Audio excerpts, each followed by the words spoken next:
Welcome to The Art of Medicine, the program that explores the arts, business, and clinical aspects of the practice of medicine. I'm your host, Dr. Andrew Wilner. I've planned a great program for today, but first, a word from our sponsor, locumstory.com. Locumstory.com is a free, unbiased educational resource about locum tenens. It's not an agency. Locum Story answers your questions on their website, podcast, webinars, videos, and they even have a Locums 101 crash course.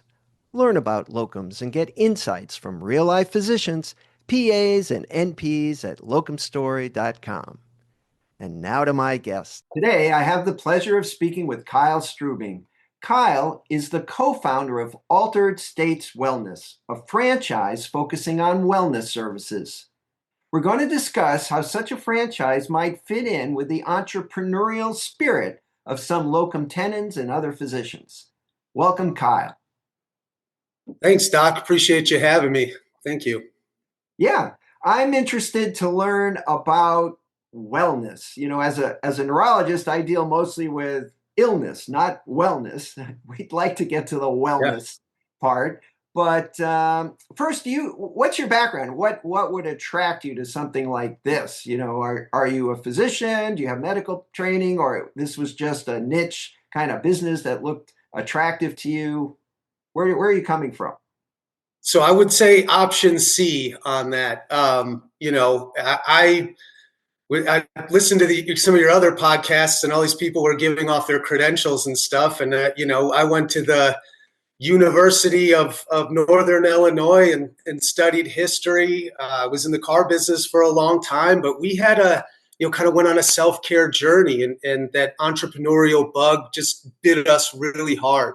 And we started a couple of supplement stores, and things really took off. But we realized that real fast. We had 1,400 square feet in our stores, and we were only using 400 or 500, and same people were coming in, pain, inflammation, anxiety. And I thought, hey, how else can we help these people? So we started to add different things. We had chiropractors in there, and we kind of did that, management model. And it was great, but we wanted to kind of take that human element out of it. So we thought, how could we replace the people with machines? So we got into flotation therapy, and that was a big eye-opener for us. I am the co-founder of Altered States. The other co-founder is my life partner and wife partner, JoJo. And the two of us were going along our health journey of, sobriety, wellness, and just wanted to figure out a way to kind of help without taking some type of drugs, with the addiction piece and things like that. And found float therapy, and I went in there, and I get in this, and I'm very skeptical. I have to see a lot of things. And one thing I am, though, is I'm curious. So I went in, and we did the float. It felt like it lasted 5 minutes, and I came out and I felt fantastic. And I thought, dang, there's something to this. So we added our first float tank in our store, our little original store that we still have in Coppell, Texas. And then that took off, and then we added a second one, and then the kind of sauna cold plunge thing came up. I used that to rehab. I had a impinged peroneal nerve in my right knee, and it was just not coming back. And I read this thing about this contrast therapy, and so I tried it and did it, and it really, really helped. My doctor was like, brother, what are you doing? And I thought, hey, we added it to the store, and then we just started adding things. And now we have 5 locations across Texas, set to add another one here this week. And then we have another 10 to 15 coming across the country of, just a place for people to go, to kind of alter their state of thinking about wellness, whether it be, kind of that anti-grind culture, I'll say, or and not to be combative towards physicians or anything, but to just say, like, let's do some things before it gets to that point, and let's really take care of ourselves. So yeah, that's really what we've been doing. Now my role is a lot of leadership, and I get to empower other people like myself who are doing the corporate, and just weren't getting that the feeling of worth. My biggest pitch is I say, when you're young, you do what you do. That's not who you are. What we do now is we bridge the gap between what we do and who we are. So I feel like I never work a day anymore. I haven't set an alarm in over 6 years, and it's just great. And I want to bring that to other franchisees and help other families, and whether, just in their next stage of their career development, and be business owners, foster a lot of that. Great. Well, that's exciting. I had so many questions, but I didn't want to interrupt you. So, no, sorry. Float therapy. Yes. I took a raft once down this river. That was sort of float therapy. That was pretty exciting. But I'm imagining there's this giant bathtub, and you put in a quarter, right? It's like a vending machine model. You put in a quarter, and then it's your turn. And you tell me how is that set up? Yeah, so that's a great question. It's very similar to that. There's no quarters involved, though. It's 2026 now. We have to do the waivers and the whole things. But yes, very, very similar. No, there are what we have are massive 7.5 foot tall float suites. So typically when people think float therapy, it's either a box or those little bubbles. The biggest thing with that is our initial barrier to entry is people look at that and go, oh my gosh, that's claustrophobic. There's no way I'm getting in there. So we've kind of taken that out. I have to stand on my tiptoes to clean the ceilings of it. There is 1,100 pounds of medical grade Epsom salt, magnesium sulfate in these tanks. And it comes out to about 200-ish gallons of fluid, right? And they go in there, they shower before, shower afterwards. They go in there and you float horizontally, and it just creates this space. So it's like the Dead Sea. It's a high salt concentration, so you float. Yes, sir. It's not hard to float, because a lot of people don't float well. But in there, not at all. Not at all. You are sitting. Yeah. That's cool. 100%. Every person that thought that they were negative buoyant and all that, it has more salt concentration than the Dead Sea. And then the temperature is controlled in the air in the tank, and then the water is at exactly 93.5 degrees. So it's the temperature of your skin. The air, the water, and you match. And what that does is you lose kind of the feel. That's kind of your feeling sense and your orientation sense. And then when you can turn the lights off in the machine. There's a process that leads up to it. So you're in total control in there. You can turn the lights off, you turn the music off. And when you're in this full sensory deprivation environment, if you think about it, when you shut all the stimulus off, you're able to focus back in. It really stimulates the theta brain waves, which is great for creativity, stress reduction, things like that. We actually see them go into, we're real big into wearables and tracking, but their resting heart rates go way, way down. And it just allows them to, kind of get what they need out of it. We work with a lot of professional athletes who do a lot of visualization and manifestation. I float a lot that way. But yeah, it's flotation therapy. I try to stay away from the sensory deprivation because that can be a little intimidating, or it's REST, restrictive environmental sensory therapy. Yeah, that's been the biggest driver for us. It's our differentiator. We create these cool, immersive experiences that make it approachable and really help people out. I think just the absence of screaming children and ambulance sirens already is making me feel more relaxed. Yes, sir. And what is it? Like 30 minutes or 20 minutes or an hour or what? Or as long as you want, or what's the? So we do we do hour-long sessions. It takes you a minute to kind of get there. We're real big on coaching and kind of figuring out what we're trying to get out of this float, right? So myself and the staff has gotten real good at kind of, maybe it's a breathing exercise to help you, or a meditation exercise, or something along those lines. There are audio tracks on there that can do like guided meditations and things in there to help you get to that point. But the end goal is that stress, or is that full sensory deprivation. We found in the industry, and I'm pretty good friends with Dr. Justin Feinstein, who's doing a huge, fantastic study called Project Arcturus, where they're trying to get over 1,000 participants in the study.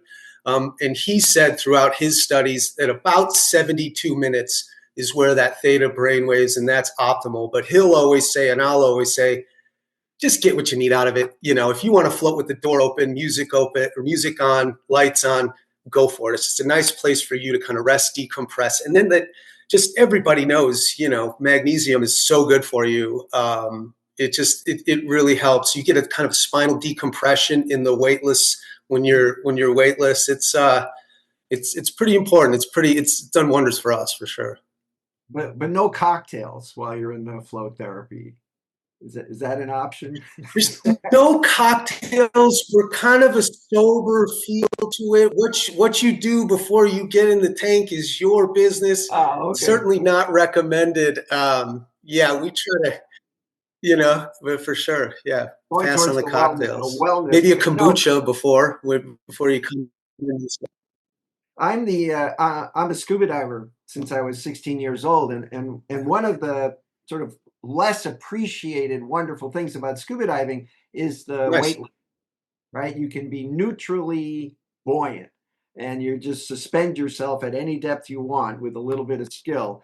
And I think that actually is kind of exhilarating, even if you don't see a cool fish, just being neutrally buoyant, and just hanging there in the environment is restorative. How about that? So I like the idea. Yeah. So can I get one of these tanks, for my living room, or is this really commercial grade stuff? I mean, I could facilitate anything, brother, with the amount, with enough time and enough money, I could make anything happen. But the ones specifically that we have they're massive. And there's float tents, there's float pods, but the ones we have are massive for that specific reason, right?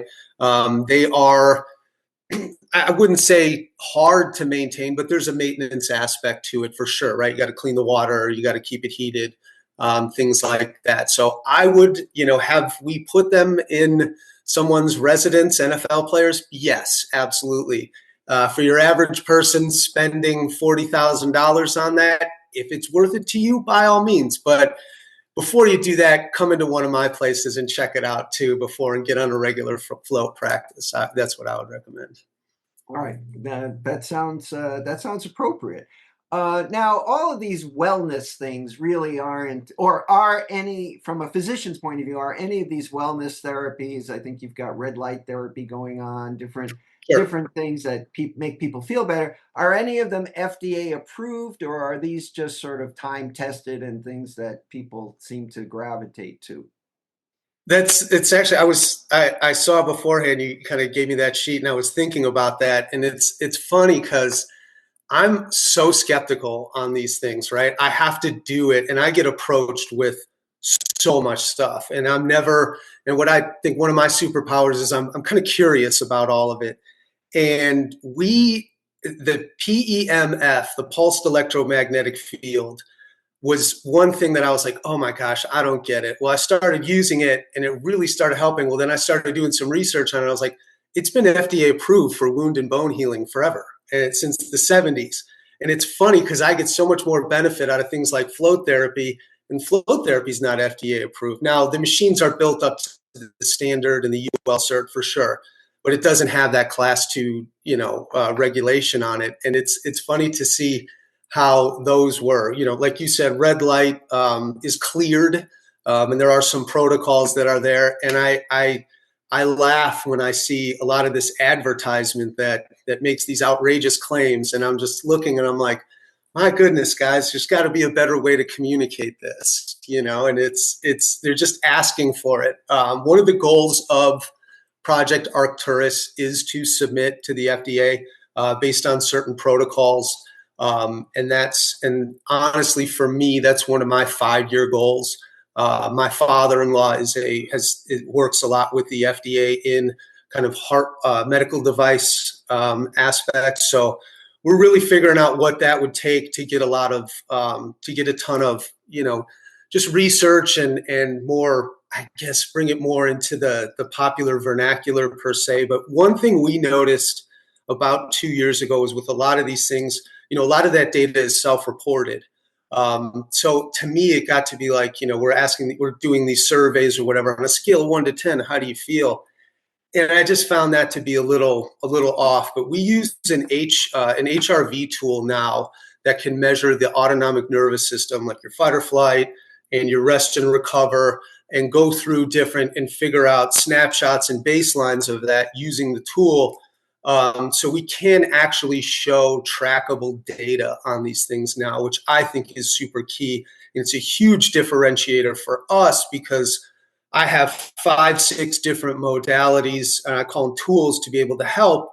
When you get somebody coming in who wants to cold plunge and wants to go crazy, and they're in, 90% fight or flight, and it's like, hey, brother, like, let's chill out. Maybe this is doing more harm than good. And to be able to just be smarter, and also understanding that, like, our services aren't cheap, right? Like, let's use as much knowledge as we can instead of guessing, right? So yeah, it's a long answer to a short question, but yeah, the FDA approval and all that, it's a really interesting thing for me. Well, that's my goal, actually, is the long answers to short questions. So we're Yeah, doing it's kind of a great. podcast thing, right? Yeah. Um, so what about, I remember going through the airport a few years ago, I think it was pre-COVID, and there were these oxygen bars, oxygen therapy, is that still a thing, or did that kind of go by the wayside? I think it's kind of faded a little bit. In the industry, it's a lot, you're seeing the contrast therapy stuff, which is, the cold plunge sauna, which is great. That's huge in the industry now. But a lot of these things have, the oxygen bars kind of got replaced by the IV bar, or even, they're doing a lot of peptides too, has really come into it is super popular now. We don't do a lot of that because of the licensing and things like that. It's tougher to get funding. And then just from a business perspective, it wasn't very advantageous to us. But yeah, that's really where you don't see as many oxygen bars. You do see, we are starting to see a lot of the HBOT machines, so the hyperbaric oxygen therapy, which essentially, some of them you do hook up to an oxygen tank. But yeah, it's whatever. You see all these different biohacks, and these people come up with these protocols that have been tested or not. I don't know as far as the competitors are concerned, but you just see these people kind of piecing these things together, which I think is great. One thing that I notice when we have, like our competitors that do just one modality, when you're a hammer, everything looks like a nail, right? So if somebody comes to you and goes, oh, I have bad inflammation, or, oh, I'm stressed, or, oh, I'm that, or, oh, I'm this, the answer is always sauna. So it's like, well, maybe, but what can we do that's more optimal to help you, right? You're going to spend money here. Let's spend the money in the correct way so that I can give you results, right? That was a big thing for us. Yeah, I like that. All right, let's switch gears a little bit and get into Please. the nitty gritty of a business. So I'm a busy doctor, and like I said earlier, I'm dealing with people who are sick, and usually they're pretty sick, and wellness isn't really the first thing on their mind. But it would be nice to kind of branch out and do something like you're doing. Um, you do franchise this. What would be Yeah. involved for me to say, okay, I'm going to open up one of these right next to my office for the patients who are relatively well and even want to be more weller? That counts. Yeah. Yeah. No, we actually have 2 franchisees that are with us. That one is he was a general practitioner, and he was doing a lot of like minute clinic stuff. And he noticed a significant decrease in his business since COVID due to the telemed and stuff like that. And he's kind of gutting out half of his 5,500 square feet, and he's going to take half of that square footage and convert that to an altered states to be able to, because it's very, very similar. And then another doc who used to do a ton of work with cancer and stuff and treat that. And she kind of, sees the value in it. And to be able to write, she has all these clients and she has this personal brand and she's built this trust. And then to be able to pivot that to them so that she sees her customers and people that she's dealt with over 10 years more often and can help outside of, hey, we're at, stage 9 out of 10 right now. Why can't we help at 3? So it's an overall play. For us, we have a franchise and we provide all the systems, all the processes, all the training. You get the equipment deals, the whole nine, right? It's cradle to grave. We go through the entire process. We have, architects, designers, general contractors to help build that. And, our big thing is to get you profitable and helping out as soon as possible. After doing this for 9 years, we're not guessing marketing strategies and the like. And that's really where the value is in joining with us is I've seen this 1,000 times. I've been doing this forever. So there's not a lot of guessing. And then it's in the support as well. It's like, hey, Kyle, this isn't working, or this isn't, this campaign worked or it didn't work or whatever. And we can go in and provide solutions. So the big thing for us is that support, because we've been franchisees with another business before and take very seriously the commitment that someone's giving to us. But yeah, I mean, it's a lot of, we get a lot of doctors and we get a lot of people like that were in my shoes, family people, tired of the corporate grind, things like that. Yeah. So you're owning your own business with kind of a silent partner. I'm the franchisor who's going to get a percentage and also is going to help you with billing and the advertising and all of that. But Absolutely. most of the investment is your own, right? Because you got to pay for the facility and the Yes. staff. And so you're running your own business with kind of a silent partner. I don't know. Is that a reasonable way to think about it? It's a standard franchisor agreement. It's a 7% royalty, 1% brand fee. It's $40,000 franchise fee, and then yes, you have to fund the build out, the rent, things like that. But it's our goal is to make it look like $1 million store, but let's spend $250,000 on that, right? We talk about this magical $3,000 fountain. Yes, it looks fantastic, but what was the ROI on that thing? And we want to be smart. We want to build these things right, taking into consideration customer flow and overall experience. We want to create we're real big on experiential wellness. You go into one of our stores, it's not very transactional. They're not in sterile, no offense to you guys, but we don't want them to feel like they're going into a doctor's office. We want them to feel Okay. like, we want them to feel like it's something that is approachable. We want to build community. So it keeps people coming back. It's safe, keeps them curious, and really just delivers results is a big thing for us. Right. I had done a program on med spas a while back. So Nice. it's sort of like that, but less of the med and more of the spa. more Sounds of the more of the spa, a little bit more performance. We get a ton of athletes. We get a ton of people who, a big longevity play. People love, with infrared saunas, people are cognizant of their all-cause mortality, things like that. And there's nothing better for as far as a modality than sauna. I mean, I'm such a huge fan of sauna. I think Well, it's that's time tested. And in fact, yeah, when yes, I sir. was a kid, one of the things I used to do with my dad, we used to go to the Y, and I remember he loved the sauna. We're going back probably 60 years ago. And going into the sauna, that was really a special thing to do on the weekend. And of course, in the Norway and Denmark part of the world, Yep. cold plunge is, that's how you grow up. You jump into the ice after your sauna, and Yeah. they seem to be a pretty healthy bunch. So I think that's time tested for sure. Maybe no FDA data, but it's certainly No something FDA, no, no, seems to help absolutely people not. feel better. That's right.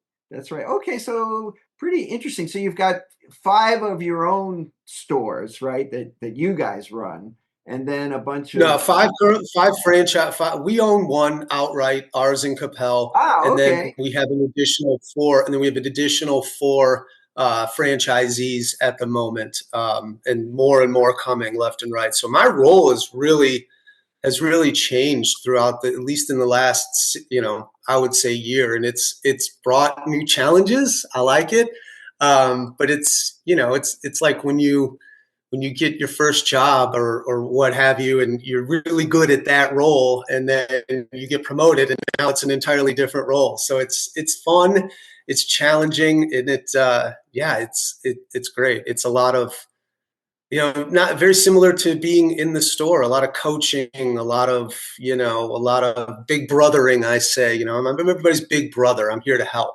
I'm here to keep you away, keep you protected. But yeah, it's been a great. It's been great. The evolution of this business has been fantastic. I'm so excited. Let me ask you a couple of other questions before we wind up. Please. One of the things that slows people down, or it's a barrier, I guess, to entry is licensing. Like with the med spa, you have to be licensed to do this and licensed to do Right. that. Do any of these therapies require any bureaucracy, or you can just say, "Hey, here's the tub, jump in," and that's okay. Yeah, it does not. Now there can be some health department compliances depending on Okay. state, local, a couple different things. Luckily in Texas, float tanks and cold plunges are exempt, so we don't have to hang, no lifeguard on duty signs, which is great because that would really kill the aesthetic. But yeah, no, as far as licensing, and we built that specifically for that. The goal is to run lean and mean. We have, right now at the stores, there's one employee running the show. Just getting people in, getting them going, getting them checked in and billed. And then as it gets busy, on the busier times, Friday, Saturday, Sundays, we have two people there. So we try to run lean and mean. We try to hire the right people, incentivize them the right way. And really, once you get into those licensing, when you're doing the IVs, you're doing this, at those doctor referral fees and paying a licensed nurse to administer that IV, that adds up, and that Oh hurts yeah. the bottom line. So we really wanted to kind of stick with our core. We've branched out a little bit on some different things. It's one thing we're real big on. If you have a modality that you're absolutely in love with, like let's throw that in one of the rooms to try and see, right? We have those conversations. So but yeah, the core modalities that we have, there no need for licensing. Yeah, it's aside from CPR training, that's really all they have. All right. So I would be remiss if I did not ask you. I mean, it all sounds great. What's been the biggest challenge to make this work? I'm a potential franchisee, and I'm thinking about it. What should I really be thinking about? What's going to be my biggest challenge to make this work? I think it's the why, right? It's my biggest thing is like why are we doing this? You need to have the business mindset. You have people who come in are all about the numbers, and then you have people who come in who are all about the wow factor, and they're believers, right? They've used this stuff. They can speak on it. They have own personal stories and testimonials, which for me, that's where a lot of that starts. So having a blend of both of those, I would say, is finding someone with a blend of both of those is has been our biggest challenge. But yeah, I mean, really, it's you gotta have you gotta have the why, and then you gotta have the smarts of be a little business savvy at least, right? Okay, great answer, Kyle. This has been fantastic. Anything you'd like to add, and how can people get in touch with you? No, I really appreciate you having me on. This was great. We're doing a ton of great stuff at Altered States Wellness. You can find me at alteredstateswellness.com. And you just reach out. You can call up to any of the stores and they can get in touch with me. But yeah, just, there's a lot of things coming up with float therapy. If you guys want to try out that or want to check out that project, Arcturus, Arcturus. It's a huge float study. Dr. Justin Feinstein's very big into this. He did a project called the Maui Calm Project. And just really, if you're interested in this or want to figure out a way, and keep in mind, guys, we're not stealing from you guys. We're not big big pharma thing like that. We just want to be a complement to you guys. We refer a lot of people. I have people come in who you're just way past what we can do, and we'll refer them out. Somebody has a broken toe or something. There's nothing I can do for you, and that float is not going to help with that. You need to go to a doctor, ma'am. But then also as they get as you've kind of the preventative type things, the longevity plays, like we can be your resource for that. And me personally, if you're interested in adding one of these machines, please feel free to reach out to me. We're an open book. We feel like, all waters raise all ships or whatever that is. But yeah, it's real big for us for the growth of the industry. But no, I appreciate you having me on and listening to me babble. Kyle Struebing, thanks for joining me on The Art of Medicine. Thank you, sir. And now a final thanks to our sponsor, locumstory.com. Locumstory.com is a free, unbiased educational resource about locum tenens. It's not an agency. Locum Story exists to answer your questions about the how-tos of locums on their website, podcast, webinars, and videos. They even have a Locums 101 crash course. At locumstory.com, you can discover if locum tenens make sense for you and your career goals. What makes locumstory.com unique is that it's a peer-to-peer platform with real physicians sharing their experiences and stories, both the good and bad, about working locum tenens. Hence the name, Locum Story. Locumstory.com is a self-service tool that you can explore at your own pace with no pressure or obligation. It's completely free.